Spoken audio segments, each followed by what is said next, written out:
திராவிட முன்னேற்ற கழகம் குறித்தும் மு க ஸ்டாலின் அவர்கள் குறித்தும் விமர்சனங்களை ஜோசப் விஜய் அவர்கள் அவருடைய சனிக்கிழமை பிரச்சார கூட்டங்களிலே வைத்திருக்கிறார். இது திமுகவே எழுதி கொடுத்தா அவர் பேசுறாரு, அவரா பேசல.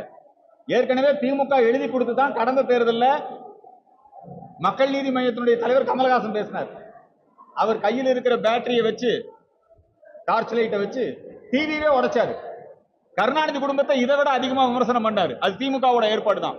பிஜேபிக்கு யாரும் ஓட்டு போடக்கூடாது, திமுகவுடைய எதிர்ப்பு வாக்குகள் பாரதிய ஜனதா கட்சிக்கு வந்துவிடக் கூடாது, ஆகவே திமுக எதிர்ப்பு வாக்குகளை தான் வாங்க வேண்டும் என்பதற்காகத்தான் விஜய் பேசுறாரே ஒழிய உண்மையிலேயே அவரே பிளாக் டிக்கெட் இருக்கிறவர். விஜய்க்கும் ஊழல் எதிர்ப்புக்கும் என்ன சம்பந்தம்? விஜய்க்கும் அவருக்கு இந்த ஜிஎஸ்டி வரி விதிப்பு குறித்து விமர்சனம் செய்வதற்கு என்ன தகுதி இருக்கு? அவரே வரி கட்டாதாள். ஆகவே ஜோசப் விஜய் அவர்கள் திமுகவினுடைய பினாமியாக செயல்படுகிறார், திமுகவினுடைய டூல் கிட்டாக செயல்படுகிறார். இப்படி திமுகவில் பல டூல் கிட் இருக்காங்க.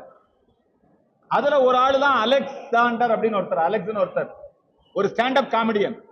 அவர் வேண்டுமென்றே நம்முடைய பாரத பிரதமர் நரேந்திர மோடி குறித்து இனிமேல் ஒவ்வொரு திமுக நடிகனா பேச ஆரம்பிக்கும். இந்த திமுக தன்னுடைய பிரச்சார பாணி இது. தன்னை எதிர்த்தே பேச வச்சு பிஜேபி ஏடிஎம்கே கூட்டணிக்கு வரக்கூடிய வாக்குகளை அவங்க பிரித்தாளும் சூழ்ச்சி, இதை திமுக நடைமுறைப்படுத்துகிறது. ஆகவே ஜோசப் விஜயனுடைய திமுக எதிர்ப்பு என்பது நடிப்பு.